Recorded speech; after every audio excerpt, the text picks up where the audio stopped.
इस स्टोरी की डिमांड हमारे सब्सक्राइबर टीकू दा, मोंटी सिंह और सोनम रावत जी ने की थी। तो चलिए इस स्टोरी पर चलते हैं।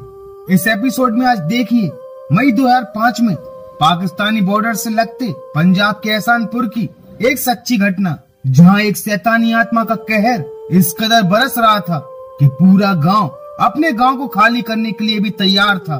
पर बीएसएफ के ऑफिसर जय ने सभी गांव वालों को समझाया कि आप गांव खाली मत करिए। आखिर कौन है इस शैतानी आत्मा, किसने भेजा था उस आत्मा को गांव में? क्या ऑफिसर जय छुटकारा दिला पाएगा उस शैतानी आत्मा से? ये सब जानने के लिए देखिए दहशत, डर और खौफ से भरा ये पूरा वीडियो। एपिसोड की शुरुआत होती है और हम सिमरन को एक चूड़ी वाले से चूड़ियां खरीदते हुए देखते हैं, क्योंकि उसकी शादी बीएसएफ के ऑफिसर जय के साथ फिक्स हो गई थी और वो चूड़ी वाला चूड़ियां देकर वहां से चला जाता है। वहीं जब सिमरन जय से फोन पर बात कर रही थी कि तभी उस चूड़ी वाले की साइकिल अपने आप ही गिर जाती है और जब वो अपनी साइकिल उठाने जाता है कि तभी कोई खींचकर उसे ले जाने लगता है। और जब सिमरन उसकी आवाज सुनकर उसे देखने जाती है तो वो मरा पड़ा था, जिसे देखकर सिमरन की चीख निकल जाती है। वहीं बीएसएफ की पोस्ट पर भी अजीब सी घटनाएं होने लगती हैं। उनके रेडियो सेट के सिग्नल अचानक से गायब हो जाते हैं और तभी उन्हें तार के टूटने की आवाज आती है।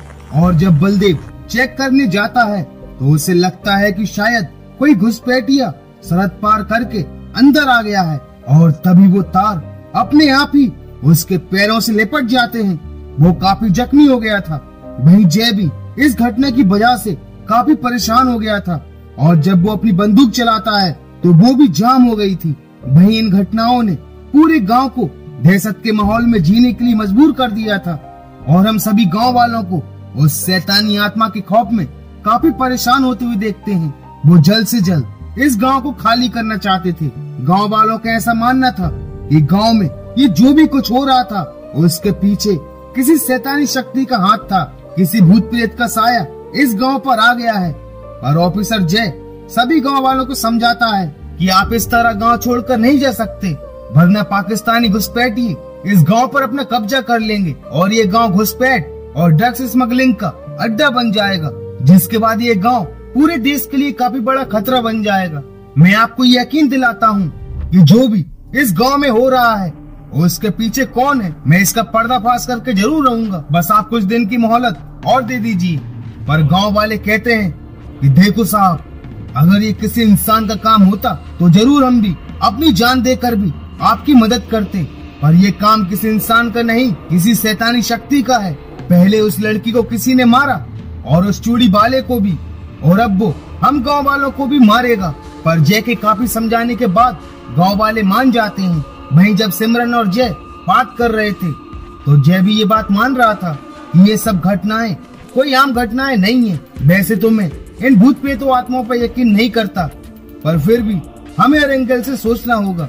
वहीं जब ये सभी बात कर रहे होते हैं कि तभी काफी तेज तेज हवाएं चलने लगती हैं और घर के बाहर पैरों के निशान उभर आते हैं, जहाँ एक जवान कहता है कि सर, हमारी आर्मी में ही एक जवान है, मलिक मोहम्मद साहब, पास में ही उनकी पोस्टिंग है। वो इन घटनाओं से हमें निजात दिला सकते हैं। इन शैतानी शक्तियों के बारे में वो काफी जानते हैं। जहाँ जय तुरंत ही उन्हें बुलाने का आदेश देता है और उसी रात जब दोनों खाना खा रहे होते हैं कि तभी उस खाने की जगह कीड़े मकोड़े और इल्ली आ जाती हैं। सिमरन को कुछ समझ नहीं आता कि खाना तो फ्रेश था, इतने जल्दी खराब कैसे हो गया। जहाँ जय कहता है कि तुम टेंशन मत लो, तुम घर जाओ और इसके बारे में माँ को और किसी को मत बताना, नहीं तो वो खामखा परेशान हो जाएंगे। वहीं जब सिमरन अपने घर जाती है कि तभी उसका दुपट्टा अपने आप ही उड़ जाता है और जब वो उसे उठाने जाती है कि तभी वो दुपट्टा अपने आप ही झूलने लगता है, जिसे देखकर सिमरन काफी डर जाती है और तुरंत ही अपने घर की तरफ भागती है। और जब वो इस बारे में अपनी माँ को बताने वाली थी कि तभी वो शैतानी आत्मा उन दोनों के सामने आ जाती है, जो देखने में काफी डरावनी लग रही थी। और वो एक खंजर सिमरन की तरफ फेंकता है, पर वो खंजर सिमरन को नहीं लगता। और जैसे ही वो आत्मा उन दोनों की तरफ आगे बढ़ती है कि तभी जय भी वहां आ जाता है, जो उस शैतानी आत्मा को देखकर काफी डर जाता है और तीनों वहां से भागते हैं, जहां वो शैतान हर तरफ उनका पीछा करता है। पर जब तीनों एक पेड़ के पास पहुंचते हैं जहां भगवान श्री हनुमान जी की प्रतिमा थी, तो वो शैतान कमजोर पड़ जाता है और वहां से गायब हो जाता है। जहां जय को भी अब पूरी तरह से यकीन हो चुका था कि इस गांव में जो भी घटनाएं हो रही हैं, वो सब ये शैतान ही कर रहा है। और सुबह होने तक तीनों उसी मंदिर में ही रुकते हैं और सुबह होते ही जय को मैसेज मिलता है कि मलिक मोहम्मद साहब आ चुके हैं, आप तुरंत उनसे मिलने आइए। वहीं जब जय मलिक मोहम्मद के साथ उस गांव में पहुंचते हैं, तो वो उस जगह तक पहुंच जाते हैं जहां किसी ने टोना टोटका किया था और एक दीवार पर उन्हें काले अक्षरों में कुछ लिखा हुआ भी मिलता है और एक टोटके वाली गुड़िया भी। और ये सब देखकर वो ये समझ जाते हैं कि वो शैतान किसी के कहने पर ही यहाँ आया है। और इसका पता लगाने के लिए जब मलिक साहब रात को अपनी साधना करते हैं, ये जानने के लिए कि इस आत्मा को किसने भेजा है और इसका मकसद क्या है, तो वो आत्मा उनके सामने आ जाती है। जहाँ जय उस आत्मा को देखकर पहचान जाता है कि ये कौन है। वो बताता है कि ये तो पाकिस्तानी सैनिक है जिससे कुछ दिन पहले ही घुसपैठ करते वक्त उन्होंने उसे मार डाला था और पास में ही दफना दिया था। जहाँ मलिक साहब कहते हैं ये शैतान अपने आप यहाँ नहीं आया, इसे जरूर किसी ने यहाँ भेजा है। और जब दोनों उस कब्र के पास जाते हैं, तो उसकी कब्र खुदी हुई थी और वो लाश भी गायब थी। जहाँ जय कहता है कि जरूर हमारे बीच में ही कोई जासूस है जो उन पाकिस्तानियों की मदद कर रहा है। जहाँ मलिक साहब कहते हैं कि मुझे उस शैतान को रोकने के लिए एक पूजा करनी होगी आज की ही रात। पर कुछ गांव वाले कहते हैं कि ये मुसीबत उस मुस्लिम पाकिस्तानी सैनिक की वजह से ही आई है और आप भी तो एक मुसलमान हैं, हमें तो शक है कहीं ये काम आपका ही तो नहीं। जहाँ मलिक मोहम्मद साहब कहते हैं कि लानत है आप पर जो मुझ पर शक कर रहे हैं। मुझे गर्व है एक मुसलमान होने पर। मेरी पूरी पीढ़ी इस देश की सेवा में गुजर गई और अपने देश के लिए अगर मैं शहीद भी हो गया तो मुझे गर्व होगा। हिंदुस्तान जिंदाबाद, जय हिंद, वंदे मातरम। जहाँ जय भी गांव वालों को समझाता है कि तुम्हारी इसी सोच की वजह से ही हम एकता में नहीं टुकड़ों में जी रहे हैं, शर्म आनी चाहिए आपको। वहीं आगे हम उस देशद्रोही जासूस को देखते हैं जो उस पाकिस्तानी सैनिक को बता रहा था कि इंडियन आर्मी को हमारे प्लान के बारे में पता चल गया है, हमें जल्द से जल्द हमारे काम को अंजाम देना होगा और उस काफिर मलिक मोहम्मद को भी रास्ते से हटाना होगा। वहीं मलिक साहब उस शैतान को रोकने और काले जादू खत्म करने के लिए अपनी साधना में जुट गए। जहाँ जय कहता है कि सभी गांव वाले अपने अपने घर चले जाएं, जब तक ये क्रिया पूरी नहीं होती कोई भी घर से बाहर नहीं आएगा। और वो अपने जवानों को भी पोस्ट पर भेज देता है। वहीं बॉर्डर के दूसरी तरफ वो पाकिस्तानी जवान भी एक तांत्रिक के द्वारा उस शैतान को और भी शक्तिशाली बना रहा था, क्योंकि उस आत्मा का कंकाल उनके पास था जो हमारे ही देश के देशद्रोही जासूस ने उन्हें सौंप दिया था।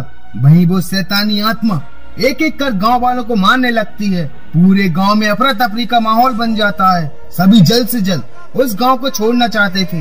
वहीं मलिक साहब भी उस शैतानी आत्मा को अपने पास बुलाते हैं, जहां वो शैतान उनके सामने आ जाता है। पर इससे पहले कि वो शैतान को अपने बस में कर पाते, वो देशद्रोही आकर मलिक साहब को खंजर मारकर वहां से भाग जाता है। जहां मलिक साहब कहते हैं कि जय, अब ये अधूरा काम तुम्हें पूरा करना होगा और इस गांव और हमारे देश को इस शैतान से बचाना होगा। उन पाकिस्तानियों के मंसूबे पूरे नहीं होने चाहिए। तुम्हें बॉर्डर पार करके इस शैतान के कंकाल को नष्ट करना होगा, तभी इससे छुटकारा मिल सकता है।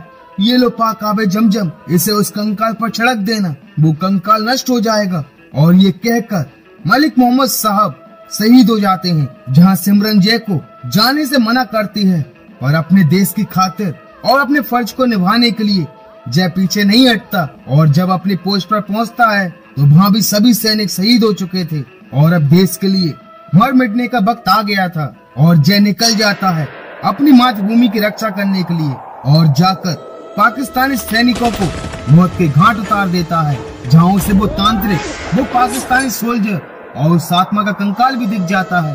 और जय एक बम से सभी को उड़ा देता है और उस कंकाल पर आबे जमजम डालकर उस कंकाल को भी नष्ट कर देता है, जिसके बाद वो आत्मा भी पूरी तरह से नष्ट हो जाती है। जब सिमरन और उसकी माँ कहती हैं कि जय ने कर दिखाया, वहीं जब जय सिमरन की फोटो देखकर कहता है कि अब हम जल्दी शादी करके एक हो जाएंगे, कि तभी वो पाकिस्तानी सैनिक जय को खंजर मार देता है और इस तरह जय भी अपने देश के लिए कुर्बान होकर देश के लिए शहीद हो जाता है।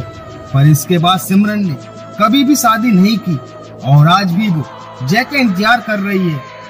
और इसी के साथ सरहद पर दहशत इस एपिसोड का दी एंड हो जाता है।